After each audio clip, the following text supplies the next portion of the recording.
Hi student, आज हम question number 6 पढ़ेंगे पीपीएससी मैथ पेपर 2011 का। तो इसमें हमारे पास क्या है जी, हमारे पास N G is a maximal ideal of a ring होगा अगर क्या हो, हमारे पास एन को क्या होना पड़ेगा। तो ये हमने फाइंड करना है कि एन हमारे पास क्या है। अब इसके लिए हमें प्रूव करने के लिए कि एन हमारे पास क्या होगा, तो फर्स्ट ऑफ ऑल हमें डेफिनेशन करनी पड़ेगी आइडियल की कि आइडियल क्या होता है, फिर मैक्सिमल आइडियल की। इस तरह हम इनकी एग्जांपल्स देखेंगे। हमने क्या करना है जी, मैक्सिमल आइडियल प्रूव करना है। आइडियल क्या होता है, देखें आइडियल जो है वो हमारे पास रिलेट करता है नॉर्मल सब ग्रुप से। इस तरह नॉर्मल सब ग्रुप जो है हमारे पास वो रिलेट करता है कोशेंट ग्रुप से, और कोशेंट जो ग्रुप है वो किससे रिलेट करता है, कोशेंट रिंग से रिलेट करता है। अब हम डेफिनेशन देखते हैं जी आइडियल की कि आइडियल क्या होता है। हमारे पास एक नॉन एम्प्टी सेट सबसेट होता है आई ऑफ रिंग और is called a left ideal of R if a b belongs to I. हम दो एलिमेंट लेते हैं, कौन से किससे, सबसेट जो है आर का आई। अब इन दोनों का डिफरेंस क्या होना चाहिए, वो आई से बिलोंग करना चाहिए। इस तरह हम ए एलिमेंट लेते हैं, वो ए जो है वो आई से बिलोंग करे, और कोई एक ऐसा एलिमेंट और से लेते हैं जिनका हमारे पास प्रोडक्ट जो है वो आई से आना चाहिए। तो फिर हम कहेंगे कि जो हमारे पास आई है वो आइडियल है। इसी तरह हमारे पास एक लेफ़्ट आइडियल होता है, एक राइट आइडियल भी होगा। राइट आइडियल कब होगा, अगर आर है यानी ए जो है हमारे पास राइट से मल्टीप्लाई हो रहा है, जो हमारे पास ए जो है वो आई का एलिमेंट है, then R is called a right ideal। अब सिंपल हम इसे बोथ साइड आइडियल भी कह सकते हैं। आइए हम कोई एग्जांपल देखते हैं जी आइडियल की। जैसे हमारे पास कोई रिंग R है, उसमें एक सिंगलटन सेट 0 है, तो R इटसेल्फ और 0 जो है ये हमेशा जो हैं बोथ साइडेड आइडियल्स कहलाते हैं, ये सिंपल आइडियल कहलाते हैं। कहते हैं any ideal except these two is called a proper और नॉन ट्रिवियल आइडियल। इनको जो हम क्या कह सकते हैं, दीज टू आइडियल्स को हम नॉन ट्रिवियल आइडियल भी कह सकते हैं, किससे, 0 और R के अलावा जो होंगे, या प्रॉपर आइडियल होंगे। हम एग्जांपल देखते हैं जी कि Z प्लस जो है वो हमारे पास Z प्लस डॉट कोई रिंग है, हमें पता है Z जो है वो रिंग होती है। सबसे लेते हैं सेट ऑफ इवन इंटीजर, तो हम सेट ऑफ इवन इंटीजर को आइडियल कहेंगे Z का। कब कहेंगे, तो according to these two condition first and second. हम दो एलिमेंट क्या करेंगे, दो एलिमेंट लेंगे। जैसे हमने ए और बी लेते हैं, तो कौन से ए और बी ले लिए, क्योंकि हमारे पास ई में इवन नंबर्स हैं, तो हमने 2n ले लिया और एक 2m ले लिया। ठीक है जी। तो इन दोनों का डिफरेंस जो है वो क्या होना चाहिए, ई से बिलोंग करेगा, क्योंकि 2 इवन नंबर का डिफरेंस भी इवन नंबर से होगा। और सेकंड कंडीशन हमने क्या की थी कि हम एक एलिमेंट लेंगे, कहाँ से, ई से लेंगे, और एक एलिमेंट हम जेड से लेंगे। फिर हमने क्या करना है जी, इन दोनों का प्रोडक्ट कहाँ से आना चाहिए, ई से आना चाहिए। तो इवन नंबर को आप किसी भी नंबर से मल्टीप्लाई कर दें तो आंसर इवन नंबर ही आएगा, तो मीन वो भी ई से बिलोंग करेगा। तो इसका मतलब ये हो गया कि ई हमारे पास एक, ठीक है। उसके बाद डेफिनेशन हम देखते हैं मैक्सिमल आइडियल की। तो हम क्या करते हैं कि और एक हमारे पास रिंग है, हम एम को क्या कहेंगे कि पहले नंबर पे वो आइडियल है, तो वो आर खुद नहीं हो सकता। लेकिन आइडियल जो है मैक्सिमल आइडियल के लिए आर जो इटसेल्फ रिंग होगी वो आइडियल कभी भी नहीं हो सकती, आपने ये बात याद रखनी है। तो एम को हम मैक्सिमल आइडियल कहेंगे आर का। कब कहेंगे कि अब हम एक क्या करते हैं, ओ आइडियल ए है, फॉर एग्जांपल ए हमने कोई एक और आइडियल लिया, वो आइडियल ए है क्या कि वो एम और आर के दरमियान लाई करता है, यानी एम जो है वो सबसेट ए का है, ए सबसेट आर का है। अब ए के लिए क्या कंडीशन है, अब ए के लिए कंडीशन ये है कि ए जो है खुद एम होना चाहिए या फिर आर होना चाहिए। अब इस बात का मतलब ये है कि अगर m को हमने मैक्सिमल आइडियल प्रूव करना है तो m और r के दरमियान कोई और सबसेट नहीं होना चाहिए। अगर वो एग्जिस्ट कर जाता है कोई और सबसेट तो फिर m मैक्सिमल नहीं होगा। ठीक है जी। अगर एग्जिस्ट नहीं करता तो फिर m मैक्सिमल होगा।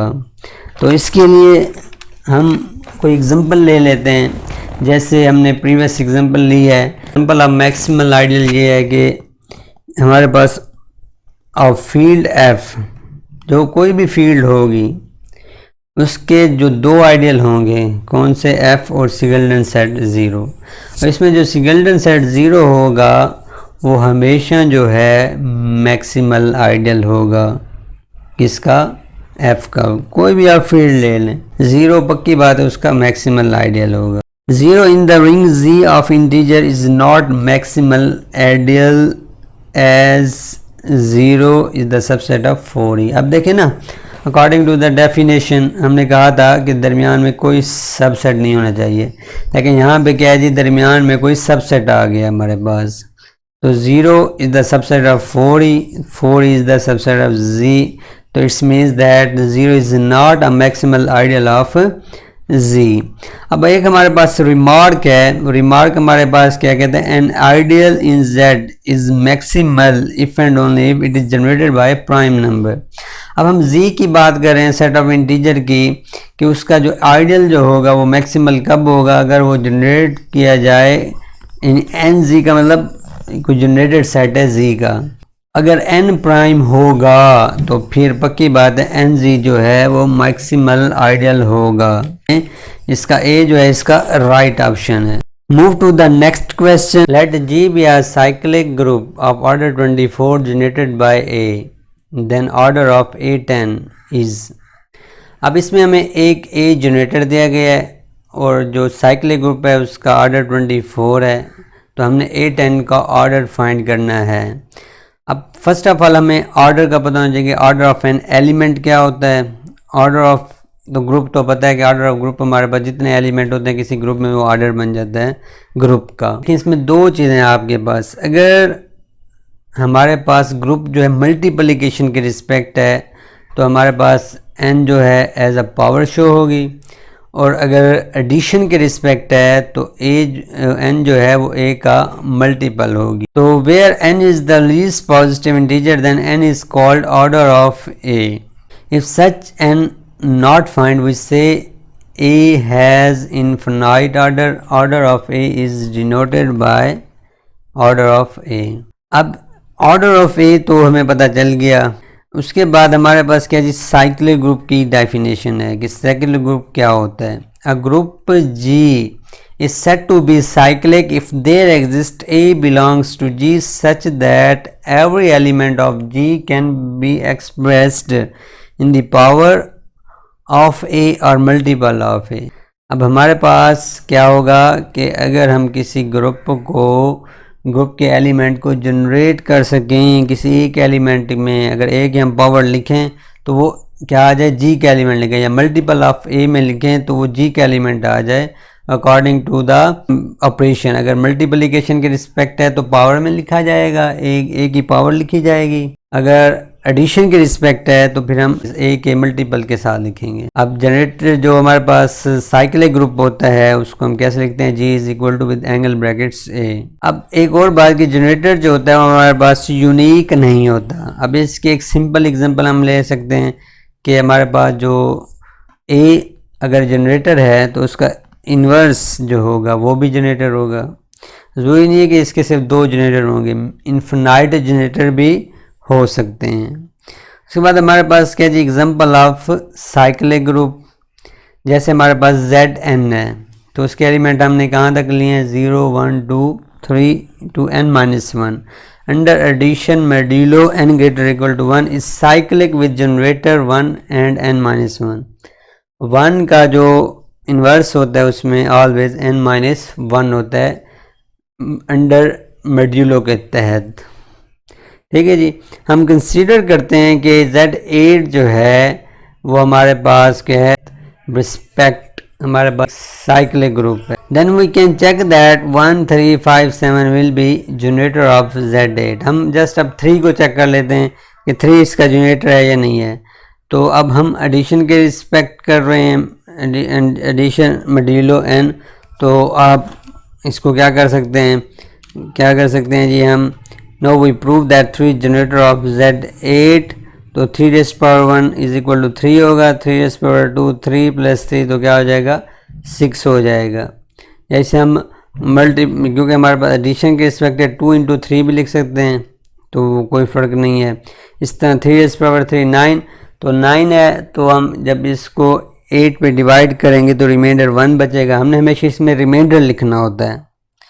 उसके बाद 3 रेज़ पावर 4 हमारे पास क्या आ जाएगा 12, तो 8 पे डिवाइड करेंगे तो रिमाइंडर 4 बचेगा। अब आप देखें 3 क्या पावर लेते जाएं तो हमें Z8 के एलिमेंट मिलते जा रहे हैं, तो इसका मतलब ये हुआ कि हमारे पास 3 जो है वो Z8 को जनरेट कर रहा है, यानी कि 3 एलिमेंट्स की पावर या मल्टीपल में लिखने से हमें Z8 मिल रहा है। तो 3 इसका जनरेटर। इस तरह आप बाकी एलिमेंट 5 7 और 1 के लिए भी आप चेक कर सकते हैं।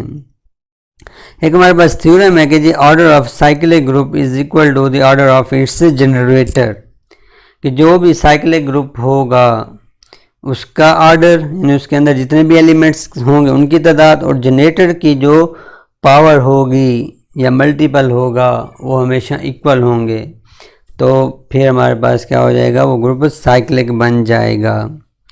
अब नेक्स्ट, अब ये क्वेश्चन जो है थोड़ा मैथमेटिकल हम इससे सॉल्व करेंगे कि हम कैसे फाइंड करते हैं कि the order of cyclic group is equal to the order of its generator, ये हमें पता है। तो हम क्या करते हैं, सो जी साइक्लिक ग्रुप है तो उसका ऑर्डर कितना होगा A24 इज इक्वल टू ई, हम लिख सकते हैं कि जो A उसका जनरेटर है तो उसका ऑर्डर भी हमारे पास क्या होगा 24 ही होगा। तो हम लेट करते हैं, हमने किसका ऑर्डर मालूम करना है A10 का, तो इसके लिए हम क्या करते हैं AM इज इक्वल टू ई लिख देते हैं। सो एक हमारे पास फार्मूला होता है, फार्मूला हमारे पास क्या है कि order of AM is equal to order of A GCD of order of A into N। अब इसमें N हमारे पास देखें 24 दिया गया है और M इसमें हमारे पास क्या 10 दिया गया है।